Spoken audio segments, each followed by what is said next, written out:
Hello everyone and welcome back to episode 53 of the Retro Inc. podcast with me, Andy, and my wonderful co-hosts, Adam and Jeremy.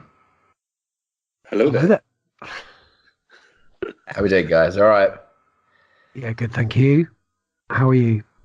Better than you by the sounds of it, mate. Jeremy, how are you doing, mate? I'm all right. Good. I'm always all right. Good. Easy. So what's on this week's show, Andy? On this week's show, it's Mother's Day today. So obviously everyone will be getting this a little bit later. But we would like to talk about the best mums in TV and film. But we've also we'll go through the news first, but that's going to be the main talking point of today. It's because I think it's quite important to recognise these, most of the time, wonderful women in a lot of children's lives. There's also going to be some that are not so favourable as well, I should imagine, that we bring up on this list. The first thing I want to do is go through the listener feedback. Now, Mark got in touch with us again. I'm just going to bring that up. Hang on, because I was unprepared for that. So this is from Mark, and this is, love the fan theory-based theme. I think this is referring to the Avengers Endgame theories. Although I do agree with a lot of your ideas. How about the idea of Avengers defeating Thanos by using the timey-wimey stuff and preventing Thanos' home planet from ever being destroyed / overpopulated? This action will save an entire race as well as preventing today's Thanos from ever existing, and the big click will never happen and all is saved. Can't wait to see this movie and I'm buzzing to see what 10 years of build-up will create. Great chat, lads. Thank you, Mark. That's a really good point. It's a really good point. It is. Yeah. It's very possible that that could easily happen, that he never even had the foresight if it's taken back far before he even has the thought of wiping out half the universe, and thus nothing ever happens. It's a good one. It is, but timey-wimey stuff's always silly, isn't it, when stuff like this comes into play? Look at the Harry Potter films. That whole movie, or the whole book, sorry, is based around Hermione having this time turner to be able to fit in all these extra lessons, and they change one or two things. Why not use that time turner to go all the way back and stop Voldemort ever killing Harry's parents, and thus creating a completely different future? And that's why stuff like this, I mean, you could turn around and say, why not go all the way back to before Thanos was born, walking and kill his mother, stopping any of this from ever happening? And so it's always a hard thing, isn't it, when you're playing with time? How far do you go in changing this? And I'll tell you what it is, unfortunately, it's all down to narrative. That is what it is. A creative, artistic direction and stuff. It's just literally, we can go down that route of, wouldn't it be great if we went all the way back to stop the meteorite ever destroying the dinosaurs and dinosaurs still roaming the earth? No, because how far do you go? You know, and that's the thing. And it's, I get where he's coming from. It's a great theory that never got in the hands of Red Skull in this, just for the Tesseract to start with is a good one.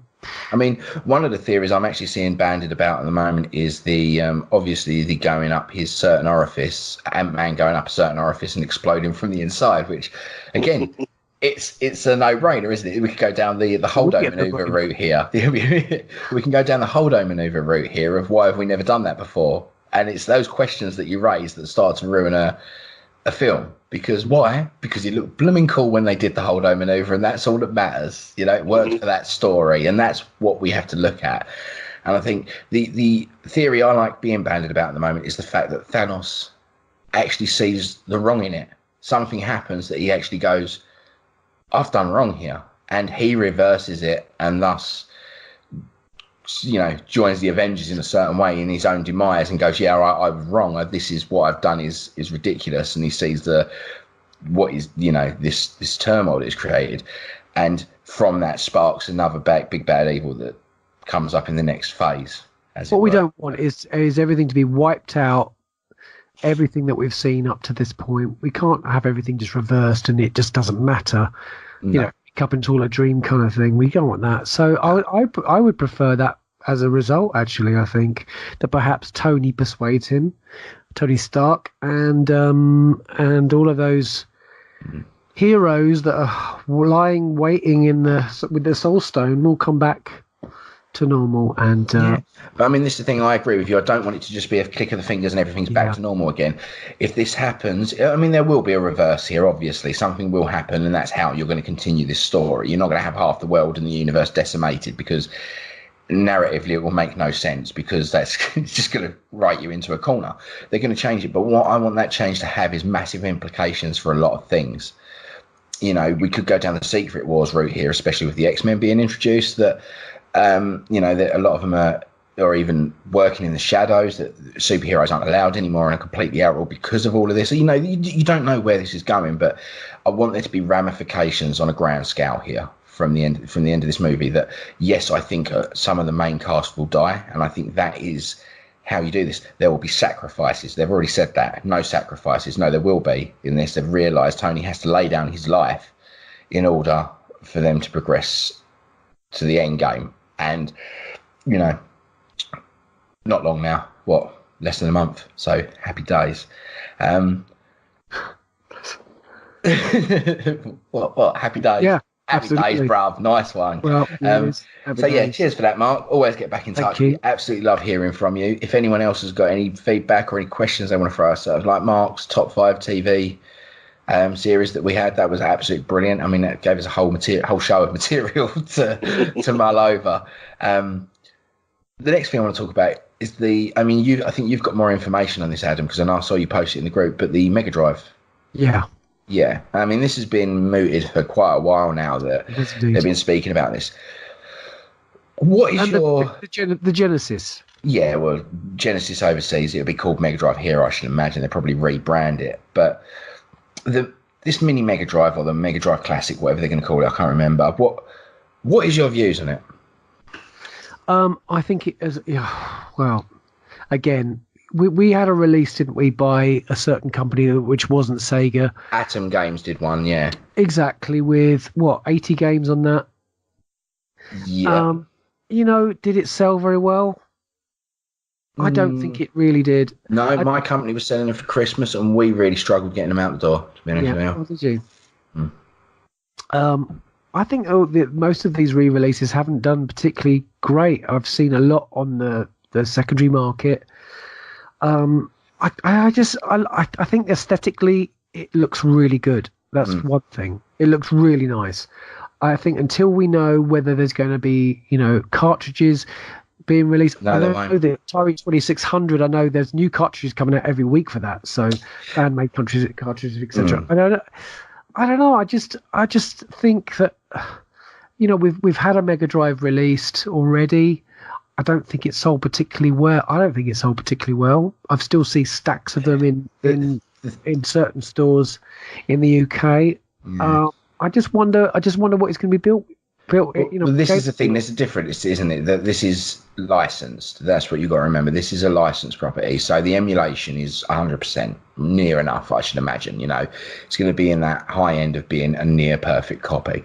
Whereas I know there has been the thing I hear a lot online about the cheaper ones, like from Atom Games, and that is that they use different emulation, and therefore purists go, well, that's not the game that I originally played. We wouldn't notice as just casual gamers, or I like retro gaming, but I'm not that involved that I notice a frame rate difference and a certain pixel was wrong. I don't see that because I'm not, I'm just invested in playing the game.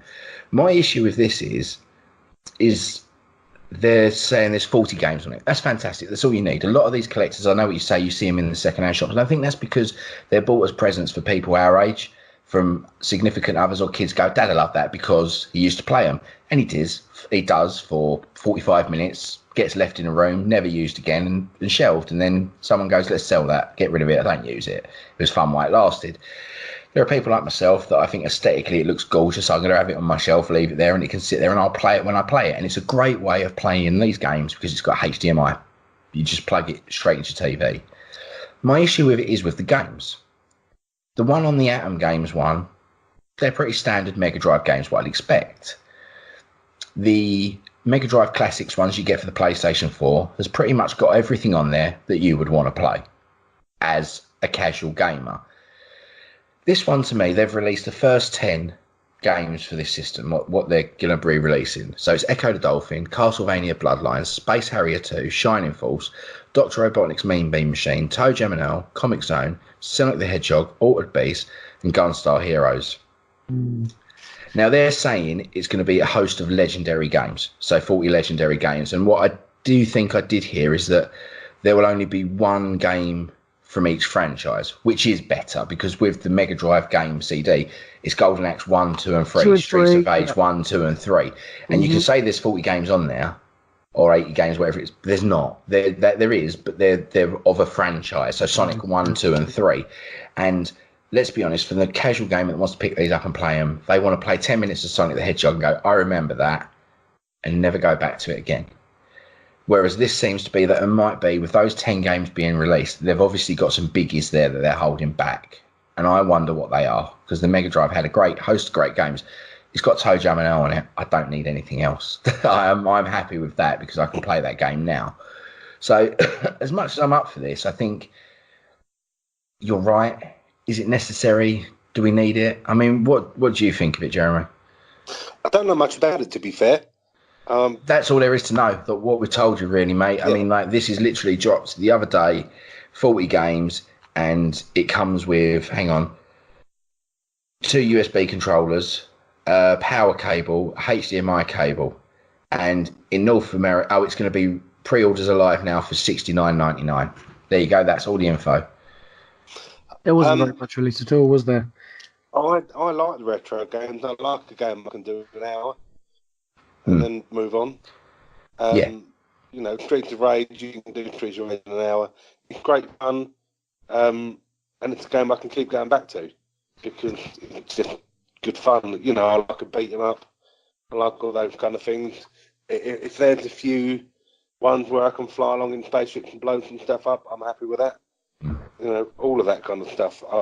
I'm right up for it. I enjoy stuff like that. I've got, you know, an Xbox, and any game where I've got to invest 60 hours in, I find too daunting. It might be. I do now.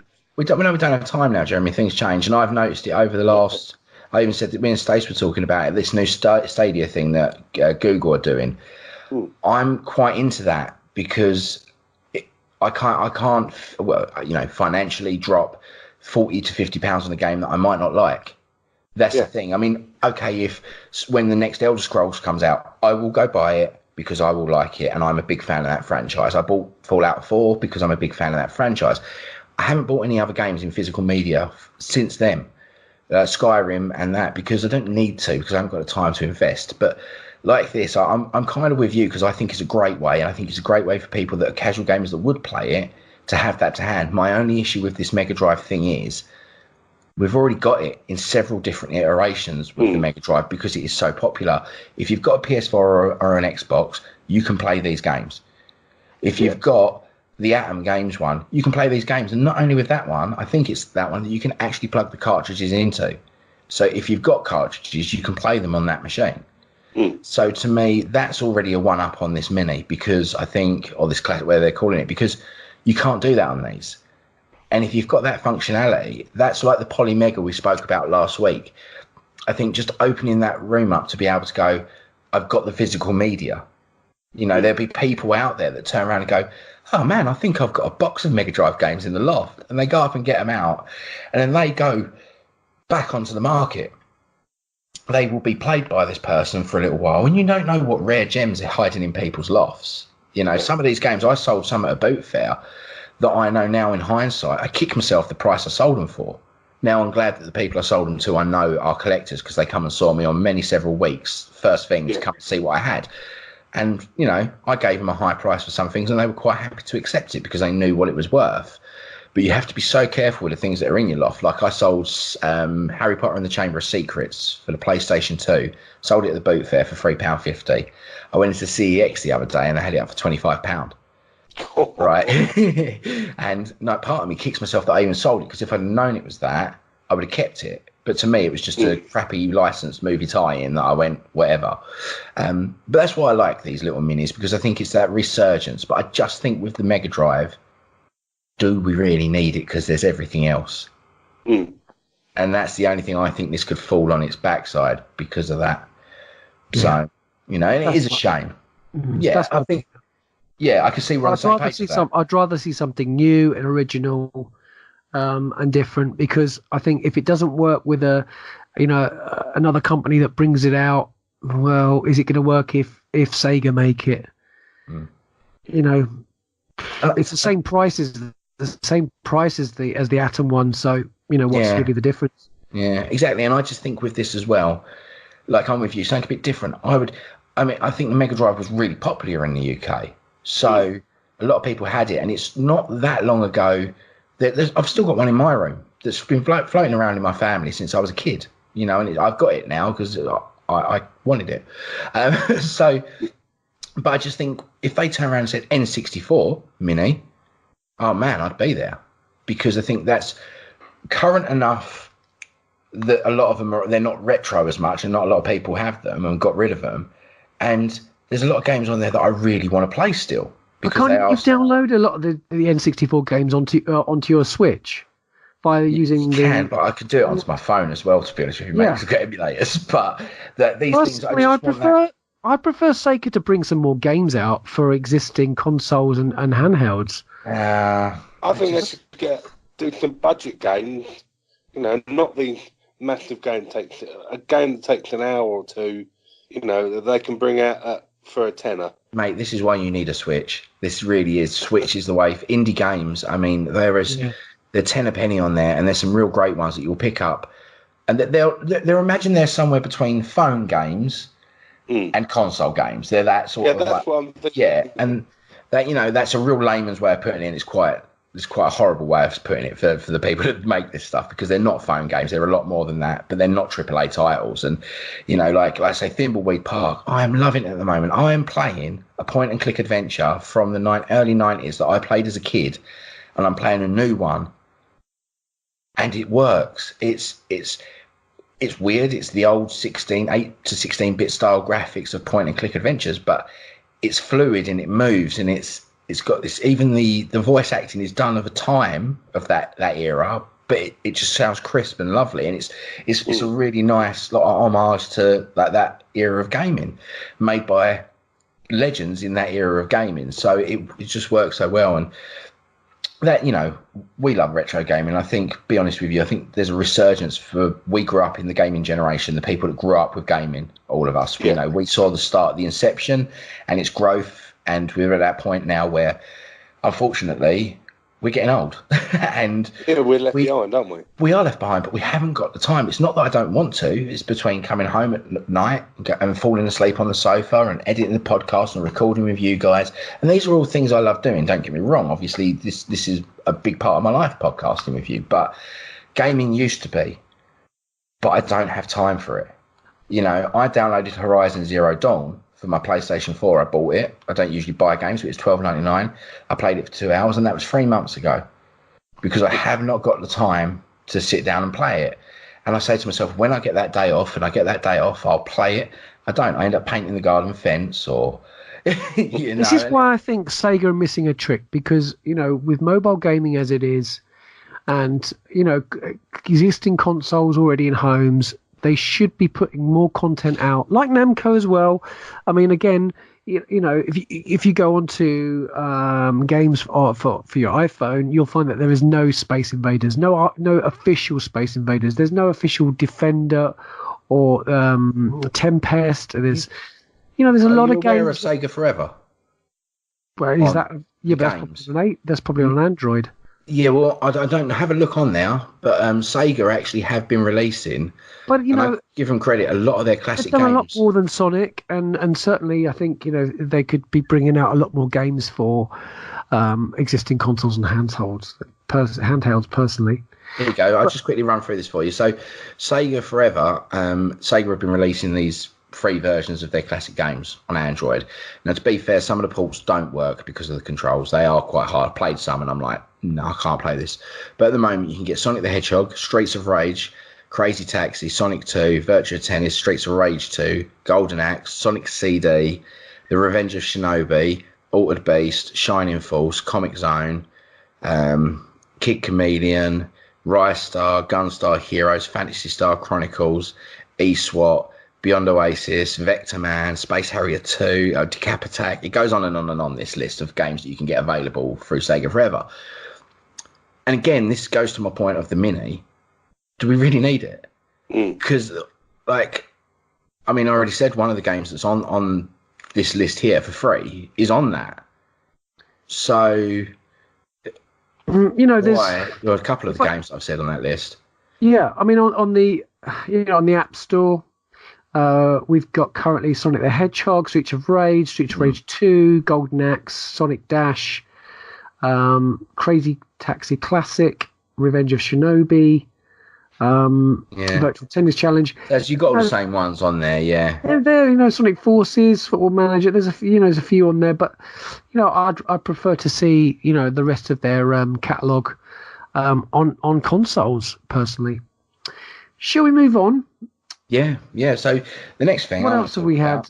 Starship Troopers. Now, I saw a nice little video the other day where Jake Busey apparently in an interview kind of confirmed that they were in talks, like development talks as well. This hasn't started recording. They haven't got a studio for it or a distributor or a channel where it's going to go to.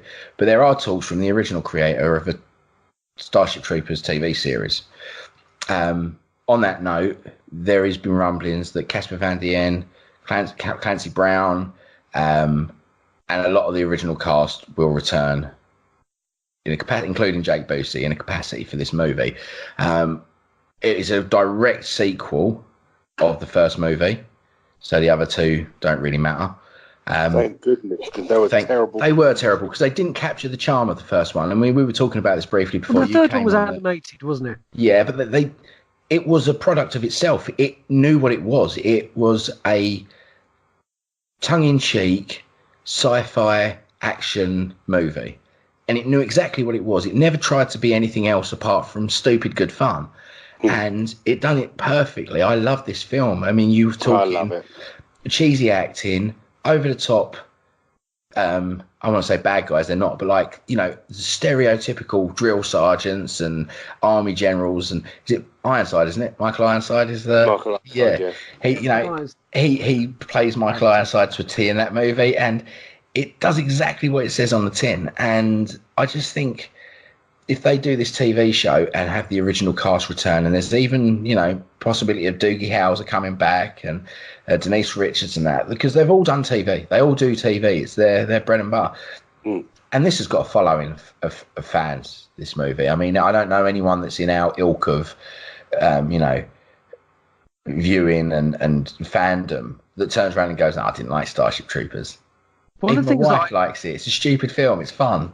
I used to really like the Golden Girls, and Rue McClanahan was in it. Do you remember her? She was the teacher. Yeah.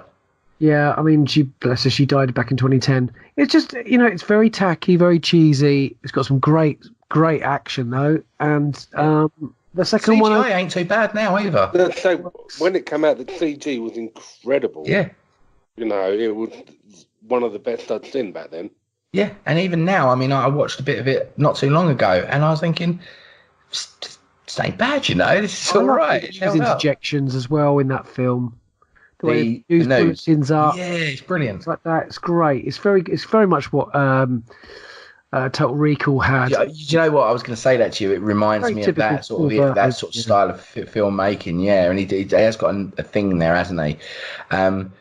But yeah, I'm all for this. I mean, I think, especially now the way TV's is, this is obviously, they say TV show, this is going to go to a streaming platform, and whoever buys it, don't they? And I mean, I'm all down with it, mate. I think getting them guys back, Casper Van Dien, and having him as a older Johnny Rico that's got one eye. Yeah, he's a colonel or something, and he's taken that Clancy Brown type role in it, where he's not the protagonist, but he's there. He's this grizzled general now that's seen a lot of crap over the last few years in this bug war. And, yeah, they're all in some sort of capacity of leadership.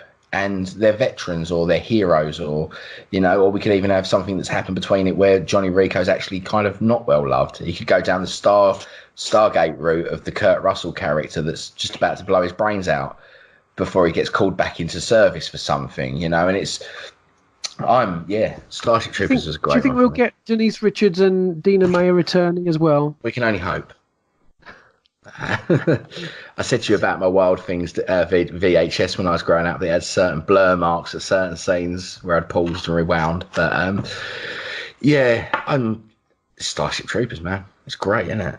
Another movie that was out around that time, which I remember it caused a great deal of concern, was Chucky. And the wonderful Mark Hamill has announced via, was it Instagram? He announced this? It was it. Yeah, it was Twitter, Instagram. and he announced that he will be doing the voice of Chucky in Child's Play. Actually, I think it was on Saturday. It was a WonderCon. I think that right. going to be the voice, and then he put it straight out onto. Yeah, and then he did it on announced on Twitter. Well, I mean that man has got a voice, hasn't he? Let's face it. So he has. I mean, it is a bit of a shame, wasn't it? Brad Dourif that did Chucky originally, and he's great. I love him. I think he's great in. Is it? I know what he did last summer. Is it that one? No, it's not. Is it? It's what film is he in? Where is there someone in the back? Urban Legend. He plays the crazy petrol station attendant. Brad Dourif's great, and it's a shame to lose that voice. But if there's anyone you're going to lose that to, it's one of the most accomplished voice actors of our generation. You know, and not only that, an icon. Well, how do you think they replaced him? Because they want to take this in a new direction. I think that's pretty obvious by the way they've marketed this movie. We've had Chucky films up till recently. This isn't a new reboot of the franchise 15 years after the last movie, is it? I mean, when was the last one? Wasn't it? Seed of Chucky. Seed of Chucky was. Chucky. Yeah, I mean, Seed of Chucky was only what? I mean, it must have been within at least the last 5 years. I think that film, and so it's a relevant, still relevant now.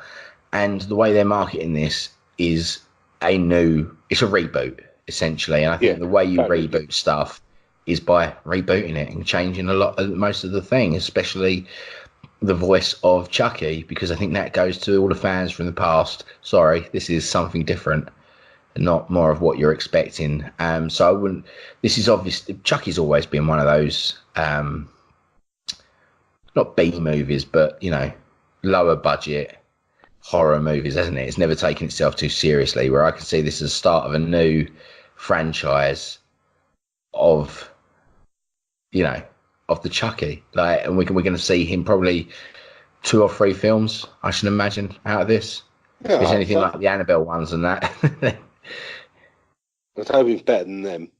Yeah, and I've got every hope it's going to be exactly what I want it to be, especially with Mark Hamill's voice. The only thing that I find funny about this is we already had that teaser, and it surprises me how late in the day they start to choose these things with some projects, because I know with animation a lot of the time they use the voices to get the movements, don't they? They use the actors to apply that to the character, whereas this, I should imagine they're well filmed this movie, or a large portion of it. So it's in production. Yeah, I mean, is this CGI Chucky over the top, and they're going to do all that now? Like, I don't know. So do you want to know who's in this movie? It's a good cast, isn't it? It's not a bad cast at all. So we've got Aubrey Plaza, we've got Brian Tyree Henry, we've got Tim Matheson, we've got Gabriel Bateman, David Lewis, Ty Consiglio, and Carlise Burke. Amber Taylor, who plays a young girl there, and Hannah Drew, Beatrice Kitsos. Now, there are a lot of names there that, you don't necessarily ring a bell, but then you'll see, obviously, their faces that, oh, yes, they're out of this, out of that. So let's I mean, I love Aubrey Plaza. She's brilliant. Yeah. Absolutely. Have you seen Parks and Recreation? No. She's brilliant. It's the Chris Pratt's thing that made him. Yeah. And it's a really good little series, but she in it, her and him are probably the 2 best things, and a lot of it is ad-libbed, and their chemistry makes that show. So, also what was announced at WonderCon in a packed arena at the Anaheim Convention Center was a presentation by Warner Brothers of all its upcoming state films, and after that, they showed some Godzilla footage from the new movie. After the intro, the footage shifted to Monarch Outpost 32 in Antarctica, which is where the monster Zero, aka Ghidorah, lives, and is still frozen. And all those people in those base realise, obviously, that the reality is that things are going to be changing there and thawing out. There is a massive fight that happens between Godzilla and Ghidorah, and you see Mothra and Rodan in action. It was almost just too much to take in, actually, from what people were saying from the footage. but I don't think anyone's complaining. I think the movie is now, just weeks away. Godzilla King of Monsters. I think it comes out actually end of May 31st. I think it comes out. I mean, what we've seen already from the trailers, I think looks fantastic. And I know there's more action in the trailer than there was in the whole of the Godzilla movie. The first one, yeah.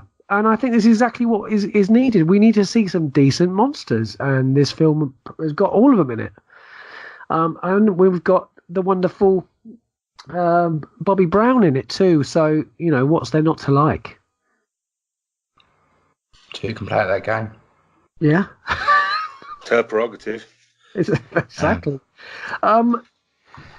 This week, as we record, 20th Century Fox launched its Alien 40th Anniversary short series, starting with Alien Containment. Now, did you both see this short film? No. It was posted on the Facebook group. You haven't seen it? Oh my goodness! Well, you'll be impressed what I did watch this week in a minute when I talk about that. The shorts have been developed by emerging filmmakers, and I think there was 550 submissions on the online platform Tongle, and the ones that are coming after this, if this is anything to go by, you're going to be blown away. Containment is just phenomenal. It's 4 survivors who find themselves stranded aboard a small escape pod in deep space, trying to piece together the details around the outbreak that led to their ship's destruction.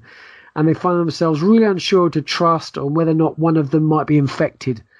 It's very short. It's like 20 minutes. It's directed by Chris Redding, British director. The attention to detail is phenomenal, and you'll see straight away when you see the beginning of this short that on a budget which must be tiny, and connections to aliens, which you'll certainly see in this, they have done something phenomenal, and 20 minutes of brilliant alien storyline, just enough just to grab you and wanting to see more. And the next one comes out on April the 5th, called Alien Specimen. We got another one April the 12th, called Alien Night Shift. So pretty much, a week after each one comes out, next one April 19th, got Alien Ore. So Alien Harvest at the April 26th, and then Alien Alone. And so far, what I've seen of this particular one is pretty mind-blowing. So I'm all hoping that's going to be good.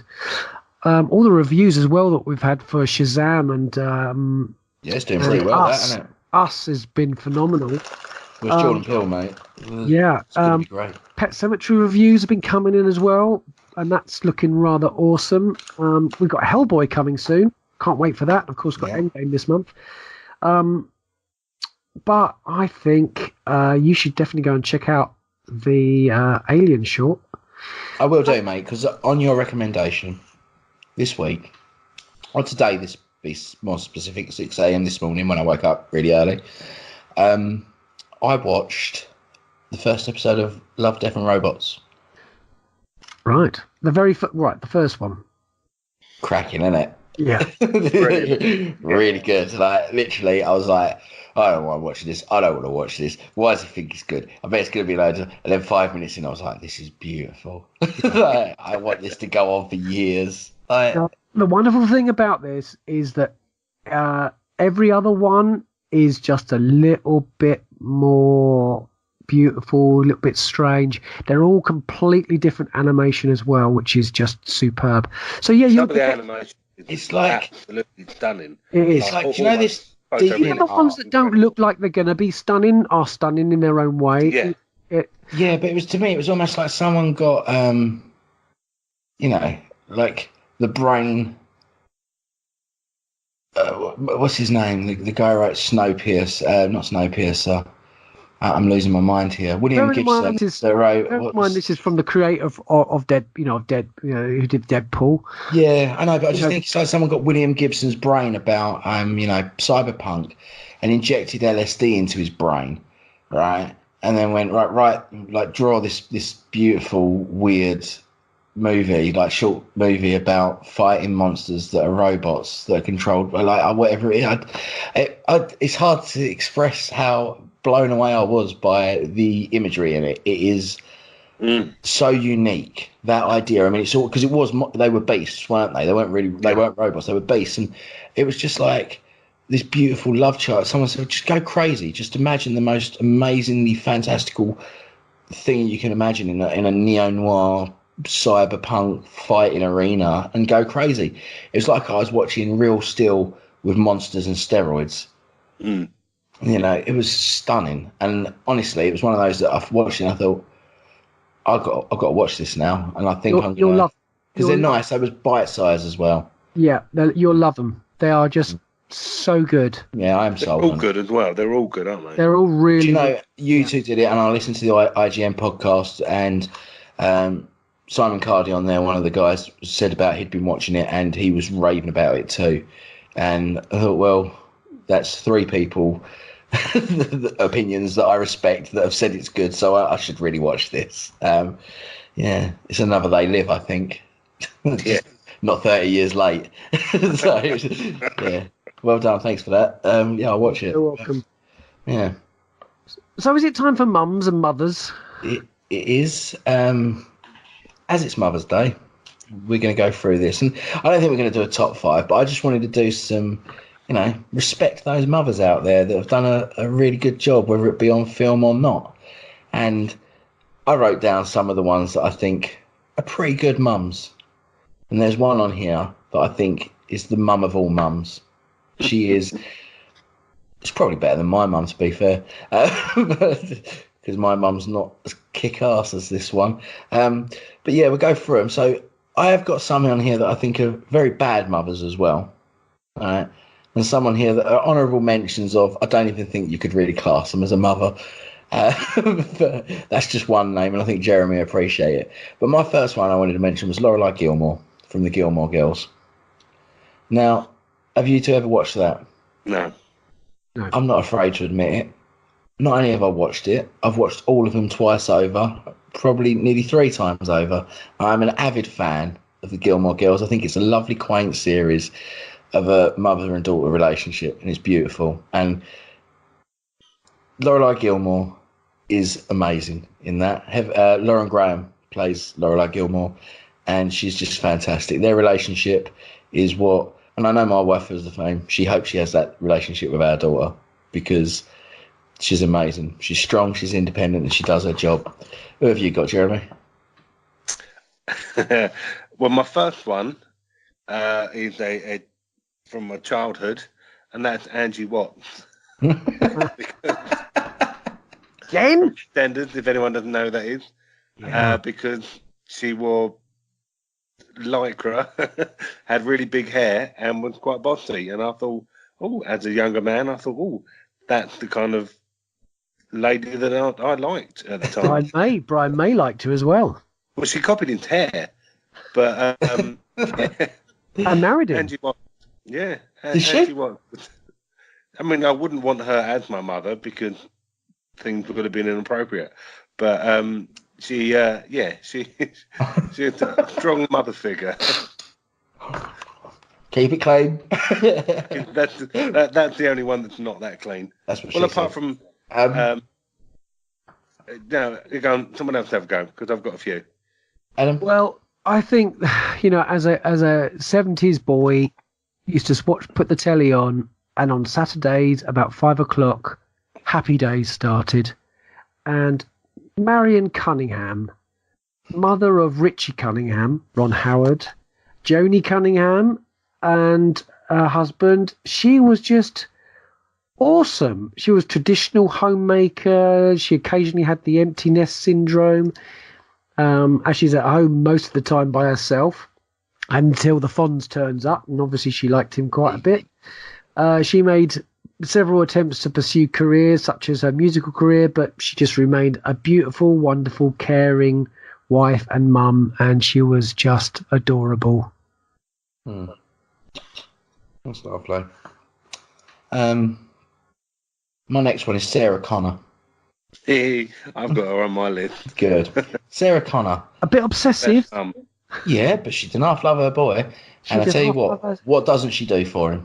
Oh, yeah. She sacrifices everything. She keep him buried safe. guns in the desert for him. She comes out prepared. She looks after him. She teaches him everything he needs to know to survive.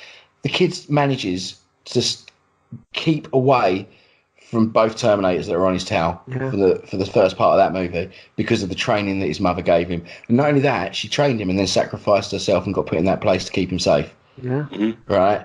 And slept with a man who claimed he was from the future. Yeah. Oh, it's Michael Bain, isn't it? You would. Yeah. But yeah, I mean, what's not to say about Sarah Connor? If my mum was having to look after me in some sort of apocalyptic setting, I'd want it to be Sarah Connor. You would. Yeah. Yeah. Yeah. Even if I was like Jeremy's size, I'd still want her to look after me because she'd probably do a better job. So, yeah. Who you got, Jeremy? Who's next? Will's mum from In Between Us. Yeah, but again... No, not for that reason. But I think she's a really nice mum. She wants the best for him. She does, and she just kind of just lets him get on with it, doesn't she? She kind of trusts him in a way to do the right thing. She always calls him Pickle and, does these things that kind of wind him up. But actually, she just kind of trusts him enough that he'd do the right thing. Yeah. I mean, he doesn't, ever. Yeah. But she's, and, she's certain charms, but she's... Yeah, I really like Will's mum from In Between Us. Yeah, good choice. Who's your next one? Mine will be Caitlin Stark. I had Caitlin Stark. Yeah. Rob Stark's mother, Sansa. Yes, Arya Stark, Bran me Stark. and Stace were talking about this. Caitlin Stark's a good mother. She's not a good person. Well, there is that. But Jon Snow. Yeah. She had a very strong bond with her kids. She loved all of her children. Yet she disdained Jon Snow, which is... No, she was horrible to Jon Snow. That's what I don't like about it. I wish they'd written Caitlin Stark to be a bit different, that she just didn't want to know about Jon. But she remains makes her feelings very well known. And independent due to her political status. And I thought she was a good mum. Yeah, she is. She's a good mum. Terrible person. But she'll do anything for her kids, but they have to be her kids. Fair enough. Well, kind of, yeah. But you don't have to someone turned that by the way into another baby. Not John's fault. That's Ned's fault. Yeah. Yeah, John didn't ask for that, did he? No. He's just there and doing the best he can. My next one is Morticia Addams. Yep. She's a wonderful mum. She is a wonderful mum. And a wonderful wife. And a wonderful wife. Her in the films, I'm going to go to the films here because these are what I know more about. And to be honest with you, that's what I see Addams Family as, because I think those films are great. If I was Gomez, I would be that in love with her too. Mm. Because their love is beautiful and their relationship is wonderful. And even RuPaul and... was it not RuPaul, was it? What's his name? Raul Julia, sorry. Not the drag queen, the other one. Raul Julia and is it Angelica Houston? Yeah. Their chemistry in that movie is so believable. Their relationship, me and Stace watch that. If we just look at each other and go, oh, that's lovely. I hate you. I wish we were like that. Right? Because it's adorable watching them two. And she's a wonderful mother. The way she treats her kids. I mean, she's brought them up right. There's nothing wrong with Wednesday Addams. No, not at all. Not at all. I want my daughter to be like that. I'd rather her be like that than a little snowflake. Yeah. Right. Any more for you, Jeremy? Oh, yeah, I've got a few. Molly Weasley. Right. Molly Weasley was my ace in the hole. That was my one. Nobody beats Molly Weasley out of all of these mothers. She is the one. She is awesome. Yeah, look at her in that final battle with Bellatrix. Go through to get to that, yeah. Yeah, I love that bit. She starts like, not my daughter, bitch, and actually goes for her. And I love that in Harry Potter, I think, because you needed that in there. I know it dropped the B word for it, but... Well, she starts off, other than the Howler, fairly kind of meek and mild. Yeah. And her character evolves during the series of movies to be really kick-ass at the end of it. She's kick-ass, she's powerful, and she has controlled those boys for their whole life. Yeah. We're talking two pranksters that will get into all sorts of trouble, as you know from the books. They get quite deep in with gambling and stuff. And, Ron is just an idiot. You've got one of them who's out chasing dragons. One of them's a complete douchebag. And she manages to keep them all under control to a degree. I mean, admittedly, they will do what they do, but they know what for. But when they're all together having breakfast or lunch or whatever. It's a big happy household. Yeah. They all love each other, which is what she's a wonderful mother brings the family together. She keeps that house. Yeah. Yeah. So I think Molly Weasley, if Adam's got any arguments about, wins Mother of the Year. So. Yeah. Well, my next mother was very courageous. She was a hopeful leader. She served as queen and then senator of Naboo. She did have a forbidden relationship, but she was very handy with a blaster, and she gave birth to Luke and Leia, and that's Padme Amidala. She cared more about her love for her husband than she did her own children. I'm sorry. A dying of a broken heart after you've given birth, that moment you should not care about anything else. She died of a broken heart. Ah, she did. The Emperor took her. You can deconstruct that all you want, but that's how it was written. I think she died of a broken heart, I'm afraid. She did. Answers on a postcard to us. How do you feel? She's portrayed by Natalie Portman, and I think that's. Well, she wins for that. Yeah. Okay, she wins. Natalie Portman. I'm in. I'm fine with that. My little princess. I'd leave my wife for her in a heartbeat. Right. Any other mentions before we get into the bad ones here? Because I'm just going to quickly do Claire Dunphy from Modern Family and Marge Simpson. Marge Simpson. Yep. I've got 3 more. Yeah, I've got 1 more as well. Oh, well, I'll do 1, then you do 1, then I'll do 2. You do yours, then. Go on. Emma Thompson in Love Actually. Yeah. Okay. Oh, yeah. Together for the family. Yeah. No matter what she's going through, she's still a good mum. Doesn't put it in front of the children, and she's also Emma Thompson. And I think that's we said this last week. Was saying about Emma Thompson's flawless and everything. And I think you're right. I think as a mother's a big core thing that a mother does is brings families together. And if they can, and I know my wife does it, and I've seen my mum do it in hindsight as an adult now. Bad things happen, and they're the backbone that holds it all together. A lot of the time, they will take all that flack and all that emotion and bottle it all up until they're alone. Yeah. And she does just that in that movie, doesn't she? So. Well, mine is more, actually, to be honest, is more of an aunt than a mum. But I'm going to chuck Marissa Tomei in as Aunt May. It counts. As a mother, she's a mother figure, isn't she? Yeah, it's a mother figure, mate. Yeah. Yeah. She'll do for me. Can we have Rocket Raccoon then, if that's the case? As a mother figure to Groot? Not quite. Okay. I'm not entirely sure it's a good impact. No, probably not. But yeah, no, I'll give you that. Marissa Tomei's one especially. The other one annoyed me a little bit, to be honest. She's mothery, Yeah. Plus, it's Marissa Tomei. I think we've been quite misogynistic while trying to empower women here at the same time. This is a bit of a hypocritical podcast, but we like that. Right, okay. And your other 2, Jeremy? Well, I thought of another one there as well, but Sean's mum in Shaun of the Dead. My mum. Yeah, because she's just awesome. Tries her very best, no matter what Sean has put her and her next husband through. No, I'm all right. I'll make you some sandwiches. Yeah. No matter what Sean accuses him of, she sees through that. She's a good mum. And I love it as well because she's just like my mum, that bit where she gets bitten and she's in the pub. No, it's okay, darling. Yeah. I'm just dealing with it. You carry on doing what you're doing. I've been bitten. It's fine. Don't worry. Yeah.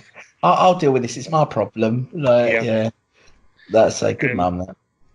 My other one, possibly more of an anti-hero of a mother.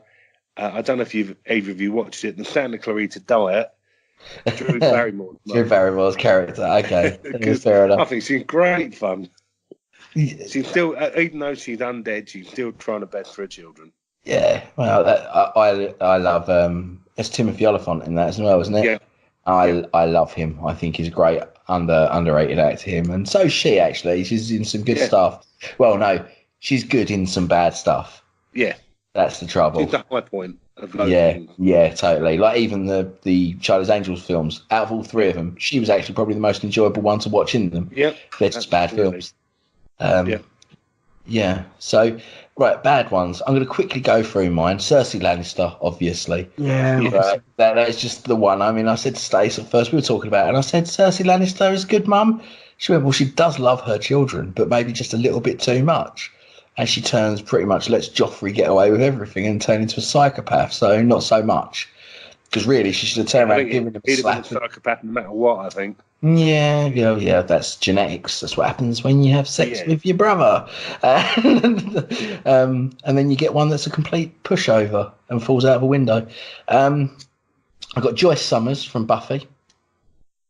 But she was more, he jumped, really, more than pushed. Yeah. Joyce Summers, because she's just an idiot in Buffy. To be honest with you, you kind of wish that this empowered, powerful figure of Buffy Summers, this female figure, had someone behind her that pushed her there. She really didn't. She's just a wet blanket through most of this, and kind of lets her get her daughter get away with everything and nothing at all. It's weird. And Norma Bates, I was gonna have her. Yep, is a bad one. And my honourable mention is, I think you'll get this one, Letty Mae Thornton. Was that True Blood? It is indeed True Blood. Yeah. Can you count her as a mother? I mean, I don't. Yeah. Wasn't necessarily a good one. To be honest, it's one of the most. It actually makes me uncomfortable watching those scenes with her in. That I think. And this is getting a bit deep here, but I actually watch that and I think there are people that go through that have parents that raise them like that. Now, obviously, people like Cersei Lannister, these are all very over-the-top characters and, they're ridiculous. They don't exist. People like this one do exist. Especially the God-fearing type with that alcohol problem induced as well, that it all becomes a mixture of a complete cataclysm of emotion and stuff, and it's horrible to watch, but she did that so well because I watched something else with her in it and she was very straight in it and it was bizarre to watch. It took me a while to get my head around it, but that character, as an honourable mention, it was just, I was thinking about this and I thought of her and I thought it's weird that I even think of her as a mother in that. So, but yeah. How about Forrest Gump's mum? What, as a bad mother? Was she good or bad? She kind of. I don't think she cared enough. I think that's part of the problem. It's just like, Forrest, you'll get through life. No, don't try and push him and help him or anything, Yeah. Well, no, but she did play with the principal to get him into school and things, didn't she? Yeah, whose mum ain't done that? All right, okay. Moving on. I think the mother on my list probably beats the most evil mother you could possibly think of. And she's also a queen, and it's the alien queen. She lays eggs. She gives birth to children. She loves her children. She's got a whole franchise pretty much spawned from her eggs. Yeah. Can't get more evil than the alien queen.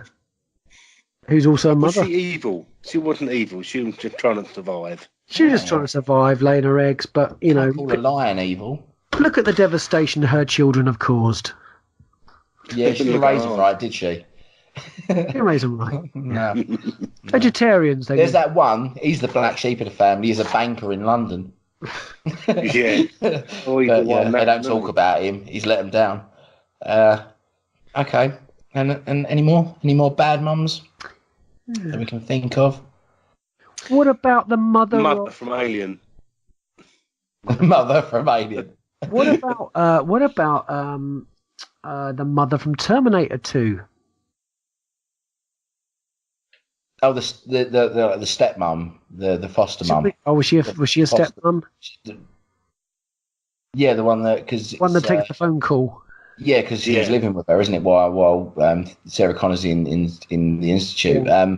But yeah, I think she's a stepmom or a foster mum or something. But yeah, she's horrible. She's not no, and I mean, if you're going to go to literature and you say mother figures, you've got Wade Watts' aunt in Ready Player One. Stealing stuff and beating him and starving him for his food vouchers. But you only know that you've read the book. You would only know that if you'd read the book. Is there a film then, Jeremy? Because I know there was a film that was called Ready Player One, but it had no connection to the book whatsoever. And if they did, have Ben Mendelsohn in it. He did have Ben Mendelsohn in it. What a shame! What a waste of a good actor. Anyway, right. What about Terry Garr from Close Encounters, who played Ronnie? I mean, what she had to put up with her husband, who was literally pulling trees out of the front garden and putting them in the front garden, dragging her children out in the middle of the night. Look, she should think herself lucky. My wife asked me for 2 years to get the tree down in our back garden. I said, yeah, I'll do it later. 2 years that took, right? He did that off of his own back. I think Ronnie Neary, she's never happy. She put up with a lot. Right. I think Marge Simpson puts up with a lot from that family. No, that's why I'm saying Marge was on my good list, because she puts up a lot with Homer. And look at Lisa. Lisa is a very educated and very, straight kid, and she's got a lot of drive and motivation. Maggie's lovely. I want my daughter to be, Maggie's great. She's strong, independent. She just gets on with her own stuff and she deals with a lot of crap. But she's got ADHD or some sort of attention deficit disorder. He's just a naughty kid. That's not down to... The only thing I've always thought with Marge, the problem with Marge Simpsons, is that she lets Homer get away with child abuse. Because it's even canon in Simpsons that Homer has broken Bart's neck several times through strangling. Because he even says he gets an X-ray in one, and the doctor sees him strangle Bart, and he turns around and says something like, "That makes sense. All of those hairline fractures that I've seen." Right? Marge has seen that on many occasions. So does she go to the naughty list? I don't know, because that's just a letdown. She should be relegated for that. Otherwise, she should be up there. So this is what I'm saying. I mean, we've all got things that happen in our lives that we're not proud of, or things we've done. I think people like Lorelei Gilmore, I've never seen her do anything bad. Right? Claire Dunphy, okay, she can be a bit self-involved sometimes in Modern Family, but she's raised some good kids. It's what money and living in the suburbs of America does. Morticia Adams, one of her daughters, her daughter likes to kill small animals and do weird stuff, but she's a good enough mum. What about Mary? Mary, whose son Elliot brings an extraterrestrial into the home. Next thing you know, you got Secret Service taking over the house. Bit weird. She's actually a good mother, because she deals with all of that in the best way she possibly can. She does a good job. She tries to look after her children, but at the same time, when she actually sees that E.T. is nice, she helps them out. She goes down that route of going, I trust my children in this, and this creature is obviously not trying to kill them. What about Jamie Lee Curtis and Halloween? Was she a mother? No, she was a teenage girl in Halloween. No, she was in the later ones, H20 and... the rewrite from last year where they got rid of all the other sequels, she's really not a particularly good mum. Is she not? Right. Because she has post-traumatic stress. I think she gets a free ride on why she's screwed up. Yeah. That one, it's a bit of a mess. Yeah, but that's understandable. Again, like Sarah Connor, it's all for the sake of protecting her children. Yeah, and that's fine, and I'll accept that, because they go the extra mile. But that's what I say. People, when I break down this list and I look at it, there's only two that really stand out, and that's Lorelei Gilmore, because she's just amazing. Adam, you'd love that show. Jeremy, not so much, but you would like that show. But Molly Weasley, she's perfect. Yeah. She's perfect. She's got a beautiful family, a wonderful house, a lovely husband. She does the best she can, and she does it right. Everyone gets a present every Christmas. She tries her hardest to get them through all of that, and she does it. And they're all the mother in Home Alone didn't do a particularly good job either, did she? Let's face it. No, that's... I love the continuity in that film, though. I don't know if you ever noticed it, but obviously what would happen if you got to the airport and you all got on the plane? You got an extra ticket. If you watch that start scene where they're eating pizza and one of them knocks over a drink, you can actually see the uncle scoop it up and put it in the bin. Kevin's plane ticket. So that's why they don't even get caught at the gate. But still, if you want to write that in as a backup as to why nobody noticed, why has nobody noticed that there's a small child missing? I go somewhere with my daughter and my eye is on her 100% of the time.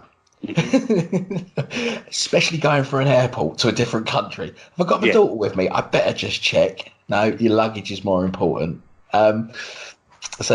Kevin's mum, she should be on the bad list. She's definitely on the naughty list. As a celebration of mothers, I think we wrap this up now, because I know Jeremy's got a quiz for us, and it's a wonderful one apparently too.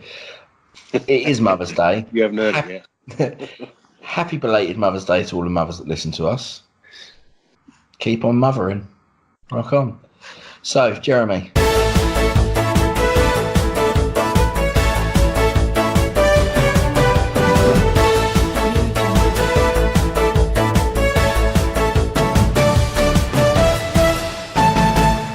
Who wants to go first? Adam can go first. Thank He you. might not make it through the rest of this podcast, so we better get rushed through. Adam, the first round is a lyrics round. So. No, because you don't read them right. Adam, can you name this song from the lyrics? You said, if you recall, about 7 years ago, now you said that you were so tough, and I loved it. Oh, loved you for putting me down in a totally new way. Down with the bad old, sad old days. Get away now. But too much pain for too little gain, and I feel I'm going to strike back right now. No. One more time, please. Oh, I've got to go back into it. Hang on. Where are we?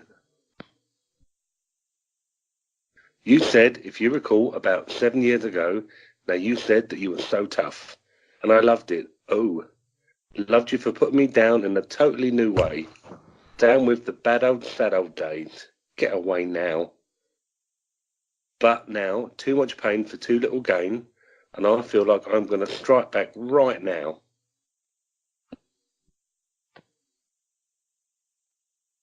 Pass. Sorry. It's kind of ringing a bell, but it really isn't. Andy, go on. Over to you.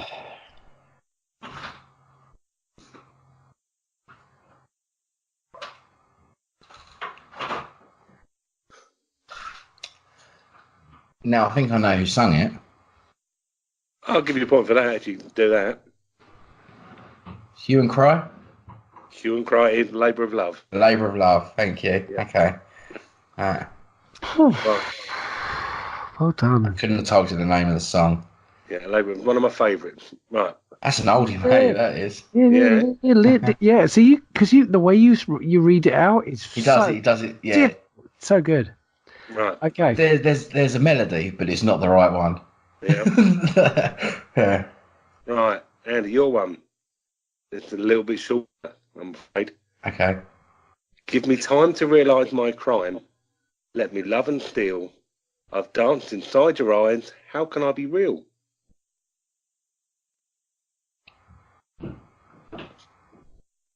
Say again. Give me time to realise my crime. Let me love and steal. I've danced inside your eyes. I'll be real. Do you really want to hurt me? That's the one. Do you really want to make me cry? Yeah, okay. Well It done. is Strawberry Beret by Napoleon and yeah, okay. Right. Boy George and Culture Club. Round number 2. Red Dwarf. Oh, yeah, okay. If I get this wrong, I'm not going to be happy. Right. Adam. Which waxwork figure killed Pass. Hitler? Kills Hitler. Yep.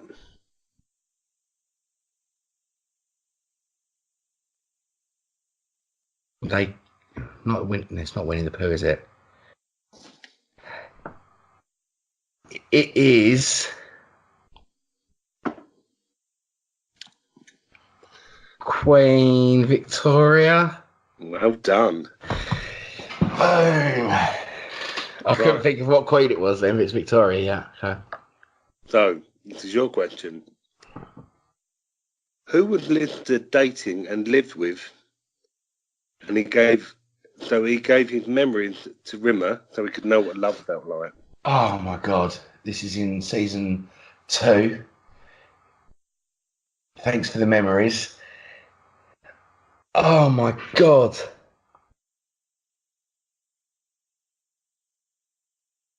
Thanks for the memories. It is. What is her name? No, that's the question. I can't tell you that's the question.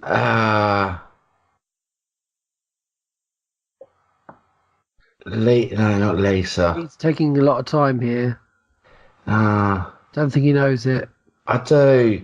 No, he doesn't. Oh, He's run out of time, Jeremy. Surely. I think is Lisa? No. so you pass. Yeah. No, you're going to give me an hour to do this. Come on. I'm afraid there has to be a time limit eventually. What do you reckon, Adam? Is your time up? Oh, well and truly. Time's up, I'm afraid, my friend. And you were so close. It was Lisa Yates. Damn it! Lisa Yates. I knew it was Lisa. Oh. Right. The next round is Star Wars.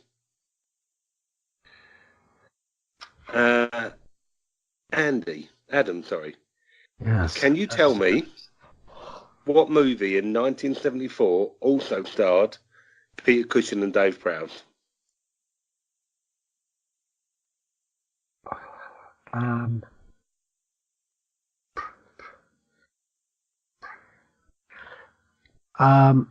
It was a Hammer horror. Yep. It was called. Oh goodness, something of Frankenstein. Frankenstein. Yeah. Oh, just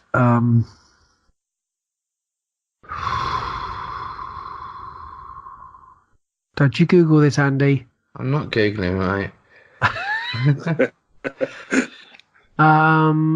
Oh goodness. I don't even know any Hammer horror, so I couldn't even give you a clue.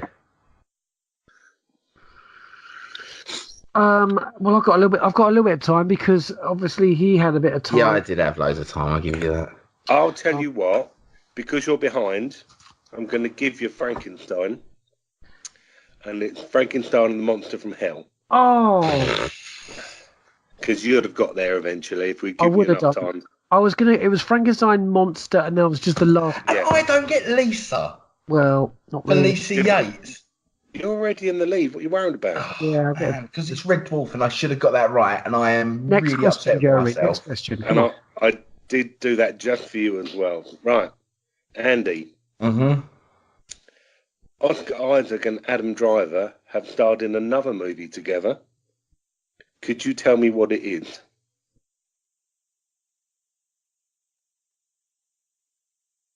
No. Is it?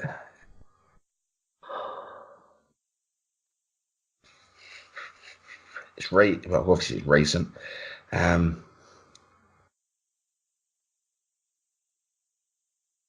Nah, mate. It's that new one on Sky or Netflix, isn't it, that they did? It was Oscar Isaac's breakout performance. Oh, was it? Oh, right, okay. The way he worded it. All right. No? Adam? Give me any part of the title.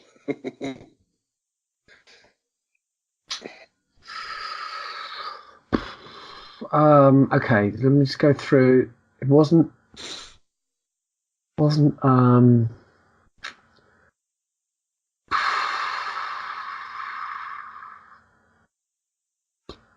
dun, dun, dun, dun. I think wait a second. I'm just Googling it, probably.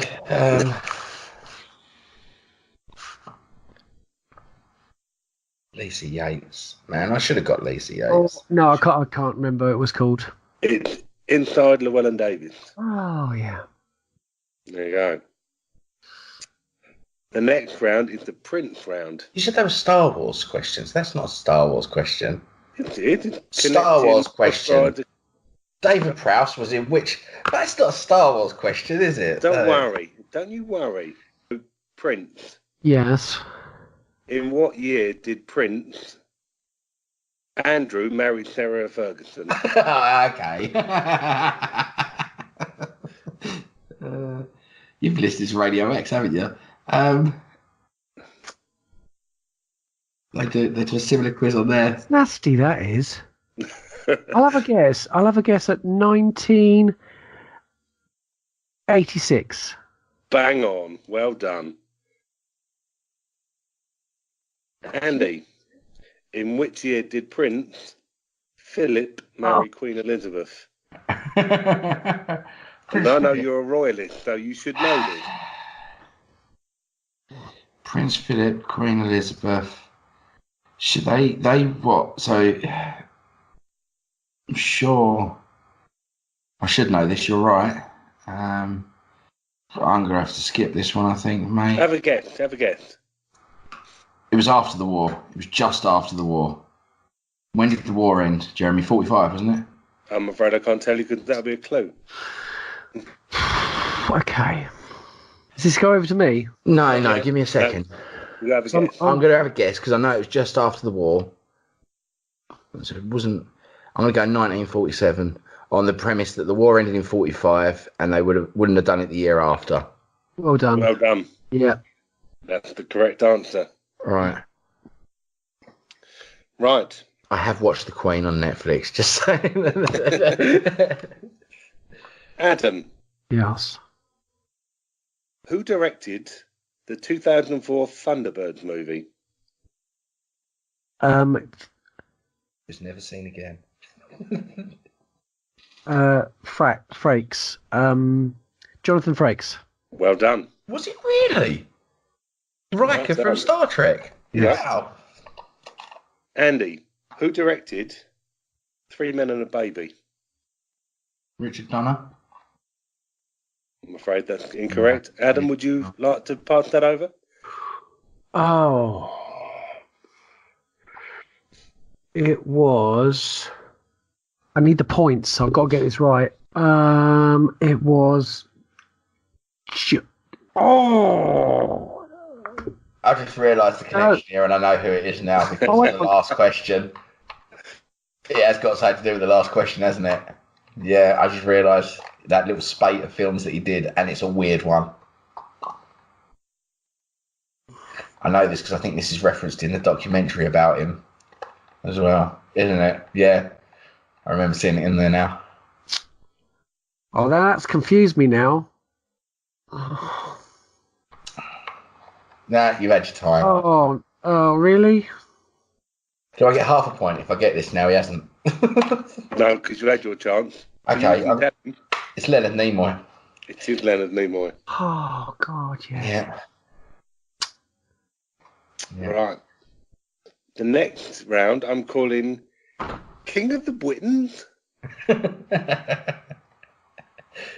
So, I love first, it. it's you, and isn't it? Can you tell me 3 cast members of the 2004 King Arthur movie? 2004 King Arthur movie. Was there a film in 2004 of King Arthur?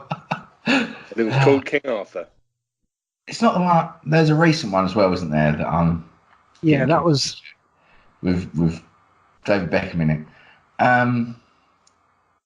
Mate, I don't know. I'm going to pass this. I didn't even know there was one in 2004. Oh, cool. Clive Owen. Yeah. I know this one now. Clive Owen. Keira Knightley. Mm-hmm. I'm going to struggle with a third one. I'm going to throw Jude Law in there just because.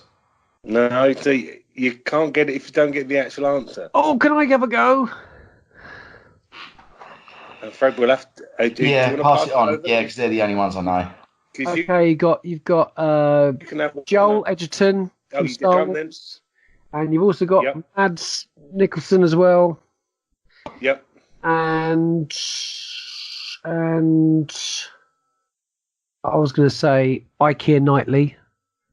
Well, he's already said that, so you can't have that. You've got it anyway. You've got it. Have I? No, he's only got 2. He needs 3. I know. Place your bets now. 3-6. Winston. Ray Winston. Well done. All right. Adam, your question. In the King of the Britons round, Right. can you name 3 cast members of the 1981 film Excalibur? No. Who can? You'll be amazed at the There's cast. a hell of a cast in that, but It's amazing. goodness. Tom Cruise. No. No. Don't laugh, Jeremy. Okay. Liam Neeson. No. Yeah. Helen Yeah. Mirren. Yeah. You need one more? Oh,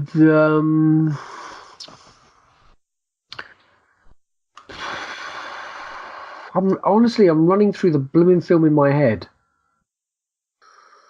Oh goodness. That Irish actor. There's another Irish actor. He's in Hereditary. Gabriel Breen. That's right, Gabriel Byrne. Gabriel Byrne, yeah. Gabriel Well Byrne. done. Is You there could any have more? also had Oh, Patrick Stewart as one of them. Stewart, yeah. He's in there. There's loads of really famous people in it. So well done. Oh, look, Adam's managed to scrape his way back into the lead. Yeah, that's what Googling does. The reason why I kind of could remember Liam Neeson and Helen Mirren and Gabriel Byrne was because in Batman versus Superman, you see it on the cinema. They've just come out from watching it, or it was on the cinema there. So I thought, oh yeah, Excalibur, and it wasn't that long ago that I rewatched it. It's a brilliant film, actually. So yeah. Who's next? Is it? Me. It's you, isn't it? Right. What song links Johnny Cash and Depeche Mode? I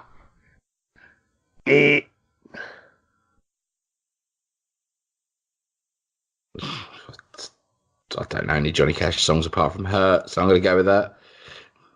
That's Nine Inch Nails. Do you want me to do the Johnny Cash? Yeah, I know there's 9 Inch Nails. Version. Come on. Your own personal. Okay. Jesus. Right then. I thought you'd get that. I'm surprised. Adam, what song links Dollar and Erasure? That would be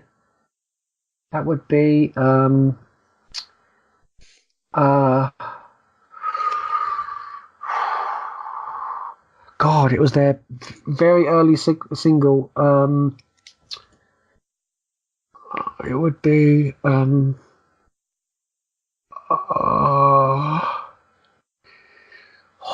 goodness, I know this. Damn.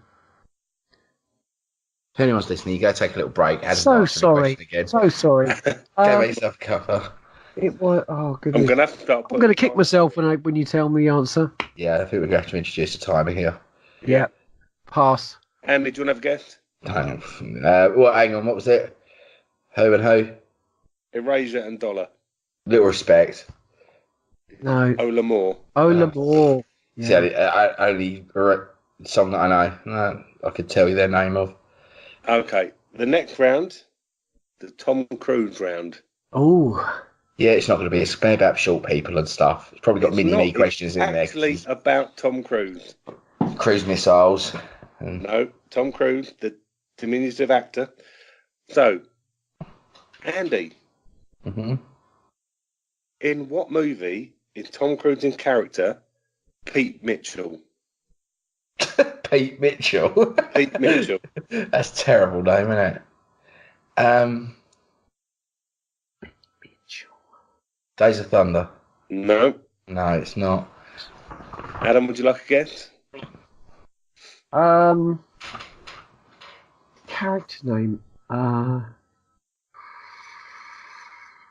Pete Mitchell. Hang on, it's just got to Google quickly. I'm a. Pete Mitchell. I got a feeling. Is it something like Tropic Thunder or something like that? No. One of those films where Les Grossman is in that. I couldn't think. No, that's this is early, isn't it? Really very early. It is Pete Maverick Mitchell, in case you wanted to know. Yeah, okay. Okay. Top Gun. Just one of those, isn't it? They don't really reference names so much. Wow, I thought you would have got that. Yeah, I should have, mate, to be honest with you. That's why I directed at you, I'm afraid. I'm trying to help you out here.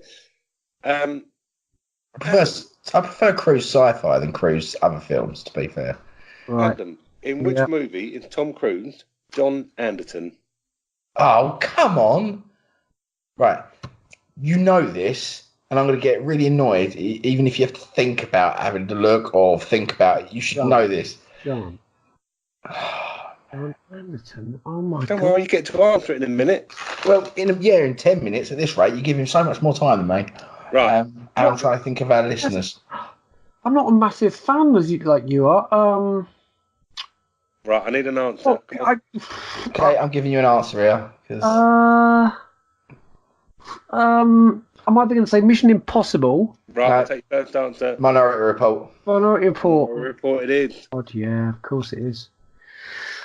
The next round is called Star Wars Episode 2. Oh. So,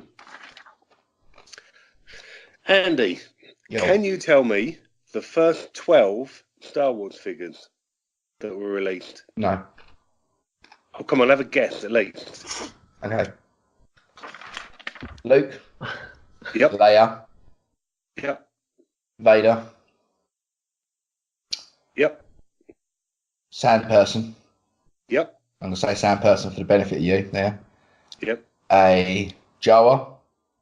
Yep. That's 5. Han. Yep. Kenobi. Yep. I've got 5 to go.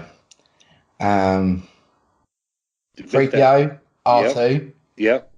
3 to go. I'm not doing bad here, given the fact. You're doing well. So the first wave is going to be the first film, basically, isn't it? Yep. Who else have we got in there? Come on, Andy. Stormtrooper. Yep. So that's 10. Imperial officer of some description. Correct answer only, please. Oh, you wait for yours. Don't you worry. Is it a character name, the Imperial officer? Or is it generic? Generic. So if you can get the other one, I'll give you a point. This is not going anywhere. I'm going to have to push you for an answer. I'm playing the whole film in my head in 10 times speed, all right? Give me a second. Okay.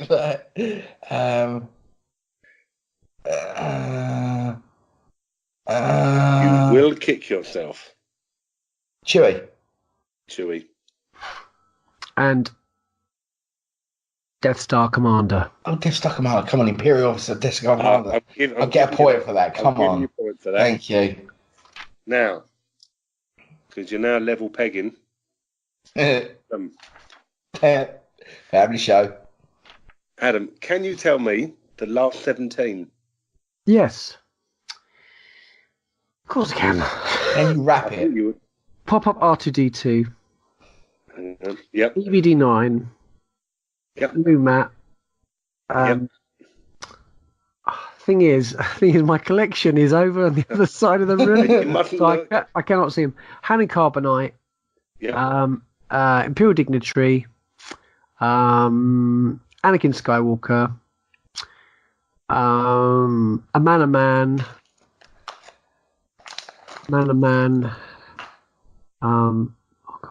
Luke and Stormtrooper Disguise. Yep. Yak Face. Yep. How many have we got missing? 1, 2, 3, 4, 5. Oh God, hang on. 7. Oh God. Oh God. Suddenly gone blank. Lando. Yep. Just Lando, dude. Yep. Lando. Oh God. Oh no, mine's gone blank. Jeff? Didn't they get released in the last 12? Sanitation Officer Jeff. Oh goodness. That's so bad. They're like 4 foot away, but over there I can't see them. God. There's another Ewok. Oh God. Warwick. Yeah. Chirrut White. Cassian Andor. Well, I had to heckle, surely. He should know this. I'm sorry, but of all the people that I know, he should never even skipped a beat. That's why. If I can get the first 12 by not actually really knowing the first 12, he should know this. Barada. Yeah. How many got left? 1, 2, 3, 4, 5. Oh, really? 5 more? As you've got 12 of them. Prada. A-wing pilot. Imperial gunner.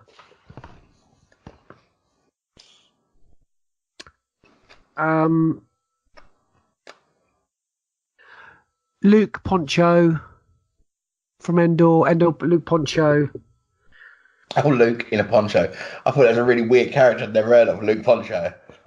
Lando, Luke Poncho, Luke Stormtrooper, Romba, Warwick, Lumat, Matt Cover. Paplu. It's another Paplu. Paplu's the last one. Well done. Blackface. And You got them. that's it. God, dear, I'm sweating there. Couldn't let the side down. The last round. Harry Potter. Okay. So, Andy, it's you first, I believe. Indeed. What did Dumbledore leave to Ron in his will? Sword of Godric Gryffindor. Sorry, no, it's not the Sword of Godric Gryffindor. It's That's your first answer. Oh no! Well, you know, I don't. If I go tell my wife this has just happened, I'll be sleeping on the sofa. Next question. It's a put outer, isn't it? Yeah. Sorry, it just passed, Jeremy, but it's the put outer. It's the Deluminator. Deluminator, yeah, sorry. Yeah. Man. Right. So, Adam. Yes. I'm quitting this podcast. I'm doing this. Which teacher starts the dueling club in Harry's second year at Hogwarts? That would be Robbie Coltrane's character. Gilderoy Lockhart. Oh, so we have a draw. So do I need to do a... No, I think we should Hunger Games it. I think you throw me and him in a room with a knife, and whoever comes out is the winner. See, I know I've got the edge there because I'm bigger. I'll sit on him. Yeah. We've got a draw, so... I'm full of cold as well, so I'd just give up. I'll tell you what I'll do. Yeah, I'm fat, I'll run out of breath. We just butt lay on the floor, sweaty and out of breath, and nothing to show for it. Have we got a draw question? We're going to have a draw question. Right, okay. So, you need to tell me, whoever gets this first is going to be the winner. Right, okay.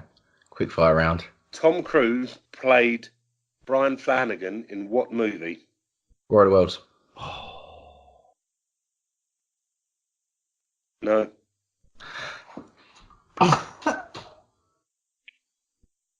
Say the question again. Tom Cruise played Brian Flanagan in what movie? Brian? He plays some really crap characters, doesn't he, Pete? Brian Flanagan. Come on, there's got to be a time limit on this one. American Made. Is it called American Made where he's a pilot? No, it was Cocktail. Next. Come on, you've got to have one more. Give us one more. Yeah, well, I'll keep going. Okay. Tom Cruise played Charlie Babbitt in what movie? War of the Worlds. Nope.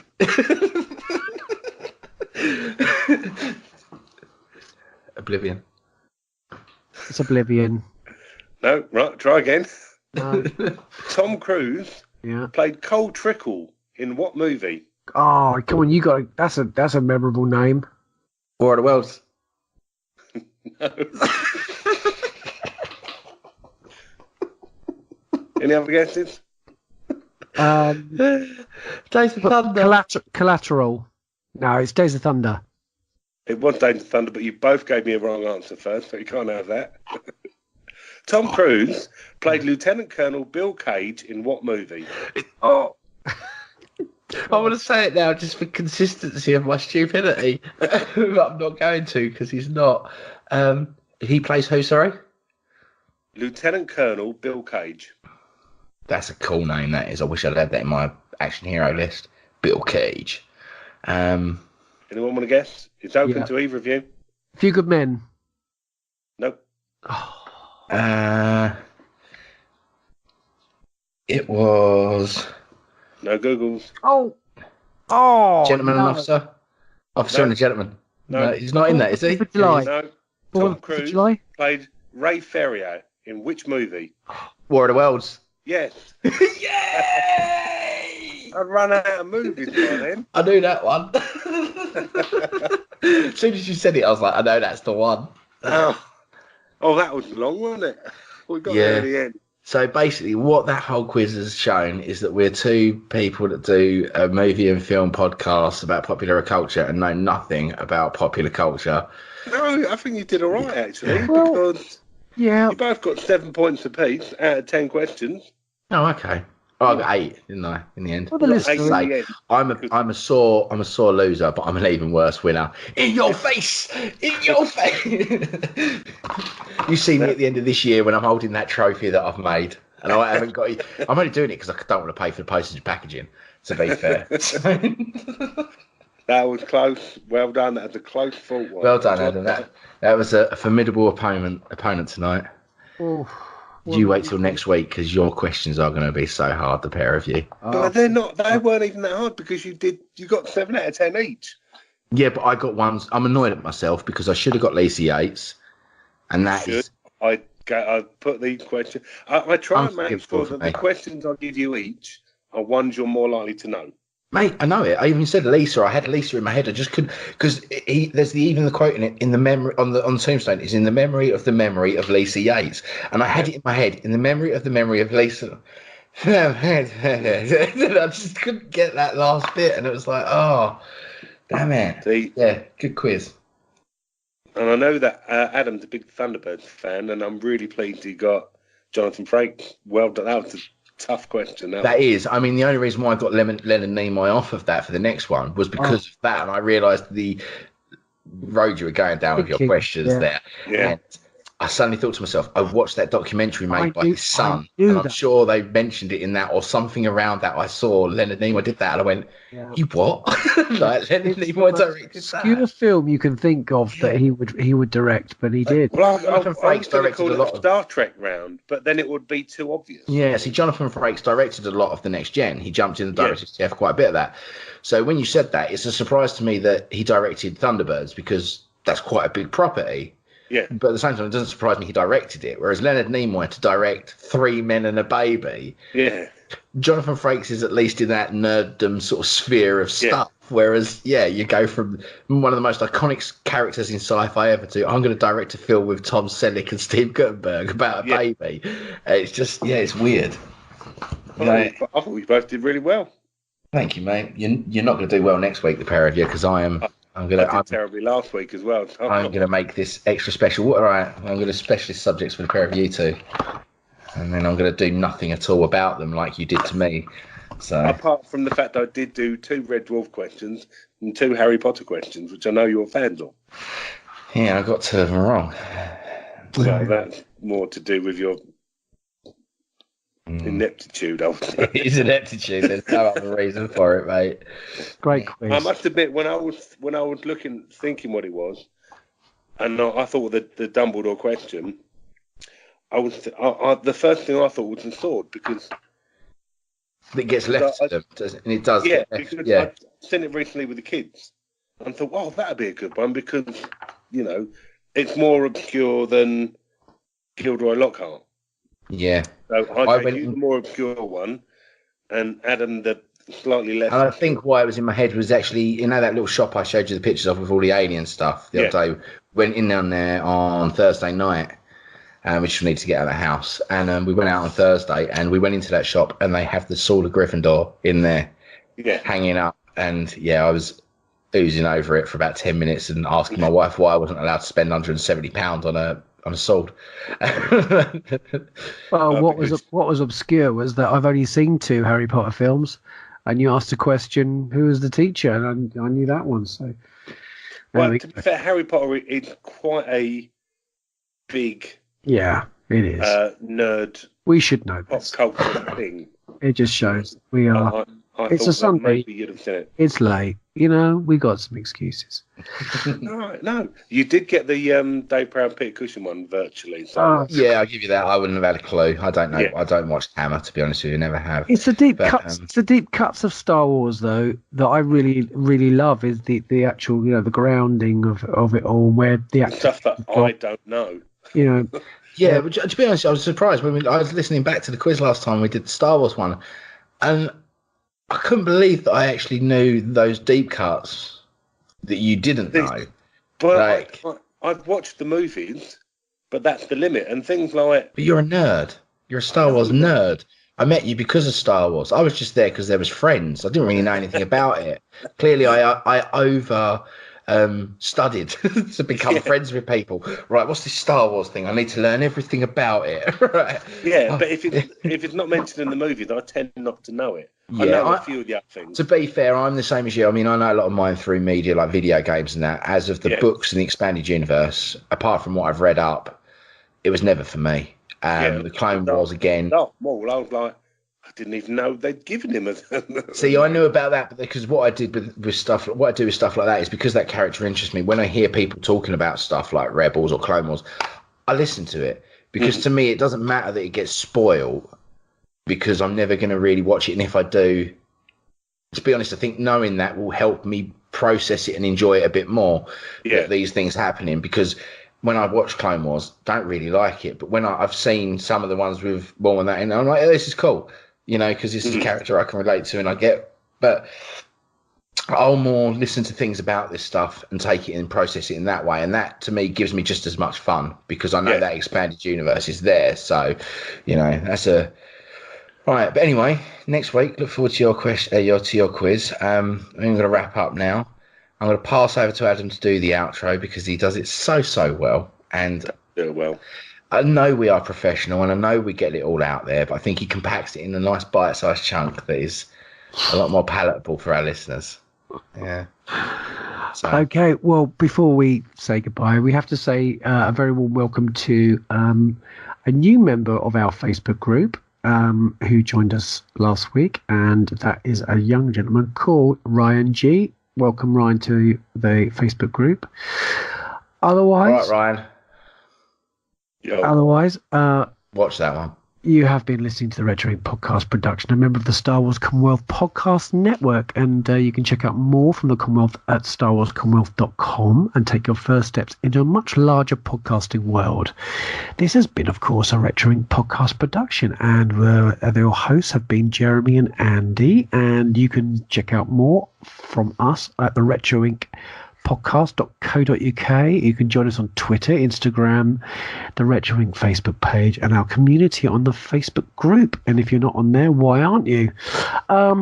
You can check out, obviously, the other podcasts in the Commonwealth, such as Talk Star Wars, Tumbling Saber, The Nerd Room, Generation X-Wing, Rogue Squadron, San Diego Sabres Radio Podcast, the Sandcrawler Podcast, and Tatooine Sons.